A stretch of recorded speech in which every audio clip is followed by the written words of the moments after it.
Indigo Gamer Mimi back with another video. So today I'm going to do another reaction video. My bad.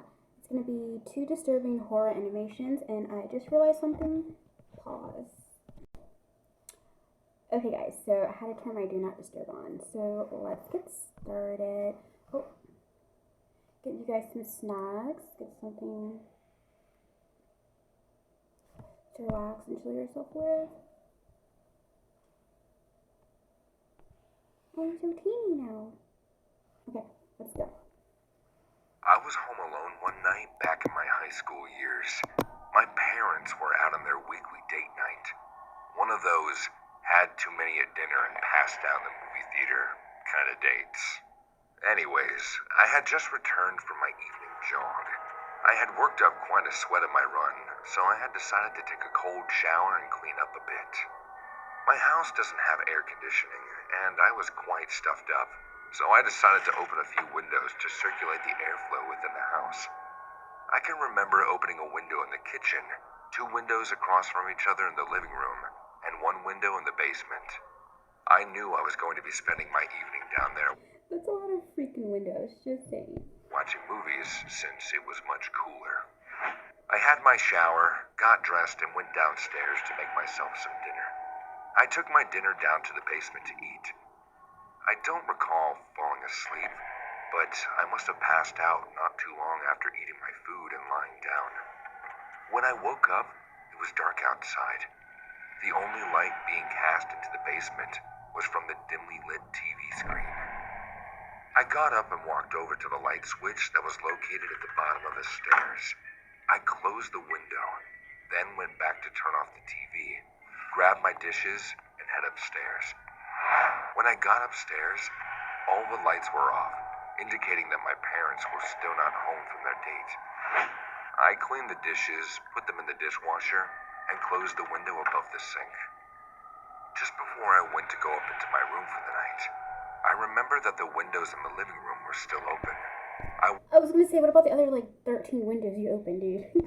Walked over to close the one window by the TV, then over to the next, which was located by the front porch. I noticed that my mom's vase with fake flowers was knocked off the table in front of the window, and the flowers were sprawled across the floor. I didn't think much of it at the time. Maybe there was a strong breeze and the curtains had tipped over. I closed the window and started picking up the flowers. As I was cleaning, I heard a faint squeaky sound. What I could only imagine was a door handle being twisted. I listened as hard as possible. Following the squeak of the handle was a creak in the hallway floor upstairs. A pain shot from my stomach to my chest, and I froze. After what seemed like an eternity of being bent over with one hand holding the vase and the other clutching the flowers, I slowly stood up. I looked out the front window to check the driveway for my parents' car, hoping it was one of them upstairs. The driveway was empty, and my heart sank. I quickly but quietly put the vase and flowers down on the table and silently began walking over to the bottom of the stairs to look up. As I got closer to the stairs, I heard 2 more creaks on the floor, which caused me to stop dead in my tracks. I waited, listening. Nothing. I was now only a few steps from the stairs. I took those last few steps and put one hand on the railing. I peeked around the corner and only saw darkness. I didn't know what to do. Do I flick on the lights and let the potential intruder in my house know that I'm coming upstairs? Do I leave and go to a friend's house? Do I call my parents? Do I grow a pair and just go upstairs? I decided to turn my phone on silent and go to the kitchen to text my dad, making sure I was close to the back door for an easy getaway. My dad said, "Oh, it's an old house. It's just settling it." No, how did that? I told him about the sound of the door handle twisting. He just assumed that there was an open window upstairs and the wind was knocking a door against the frame. Was that it? Could it be that just the windows were left open? I felt a huge chunk of my anxiety start to fade after talking with my dad. So I decided to grab a glass of water and head up to the bed. I flicked on the lights for the stairs and started making my way up, but slowly started making a tiny knot in my stomach from before.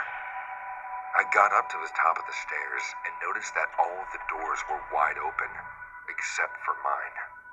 My parents' room and spare bedroom were on the left, and the den and my room were on the right, with the bathroom at the end of the hallway.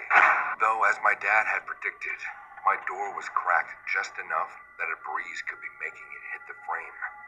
For as hot as it was today, it wasn't unusual for my mom to open all the doors and windows upstairs. I exhaled a sigh of relief, now fully confident that my dad was right.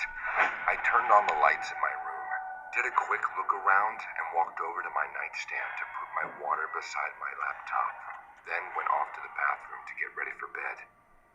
As I lay in bed trying to get sleepy, out of nowhere, I heard the sound of something slowly scraping my closet door. I quickly flicked on the lights beside my bed. My closet door was cracked open, ever so slightly. Questions started racing through my head. Was it open the whole time? Was it closed when I came in? I was positive that it was closed when I came in. Before I even had time to rationalize my thoughts, I heard the most disturbing, creepy, quiet, sinister laugh I'd ever heard in my life.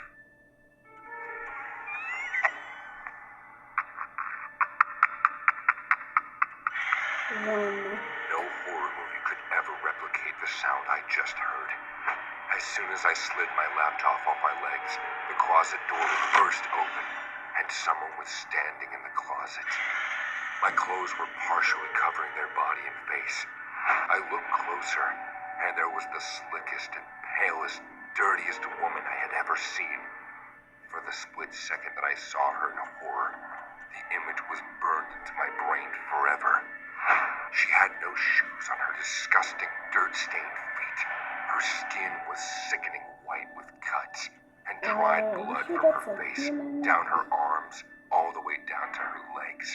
She was wearing what I assume used to be a white nightgown, and was now a discolored mess of dirt, blood, and who knows what else. Her gray, blue-veined, sunken face closely resembled a decaying skeleton. The rest of her face was, she asked in a quiet, grumbling, raspy... My bad, but it looks kind of demonish to me, if you ask me. Sorry about the noise. Lots of cars here. Voice. Have you seen my baby? That was enough for me to grab my phone and run. As soon as I was halfway out of my bedroom, I heard her shriek, "Give me my baby back!" and clothes hangers thrashing around behind me. I ran as fast as I could to the upstairs bathroom and locked the door. It was only a second later that I heard a huge crash against the door. So now he's trapped. That's like the worst thing you could ever do, you know? The woman screaming in a devilish tone of demand that I return her baby. I called 911, and the operator assured me that the police would be there as fast as they could. I jammed my feet against the door and held my back against the sink, trying my hardest to make sure the door stayed closed. The woman would not let up, though. Her shrieks turned into low, demon-like grunts, and her banging of the door turned into heavy bodily blows. After what seemed like an eternity, I heard a heavenly sound. I heard the police call out that they were entering the residence. I yelled at the top of my lungs that I was upstairs. But who called the police, though? The officers ended up pepper spraying the woman, and it took 3 of them to be able to force her to the ground. She was yelling in a possessed way the entire time. I did not come out of the bathroom until the cops assured me that she was out of the house. The cops told me that she was likely on drugs or an escaped mental patient from the next county over. I tried telling them that she sounded like she was possessed or something, but they chalked it up to the woman just needing her medication. My parents arrived home shortly after I gave my statements to the police. We moved out of that house a month later. That was one night I was home alone, sadly, that I will never forget. Maybe you've heard about people. Well, okay guys, so that was... One moment.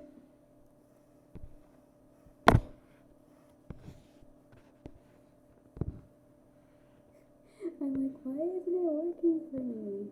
Okay, I think that's what we can do. That was freaking intense. If you guys liked that video, give me a thumbs up.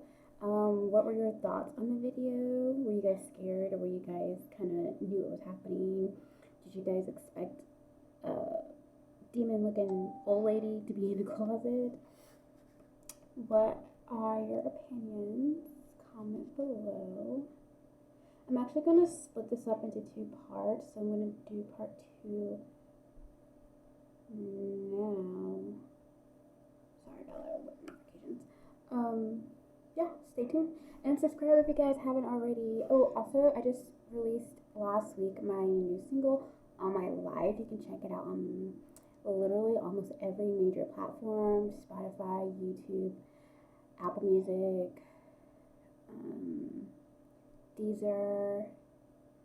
There's a few for like international companies, like other countries, international countries, sorry, outside of America. Like Yandex, is it Yandex or Yandy? I'm trying to think of them all. I'm on Tidal. I'm trying to think.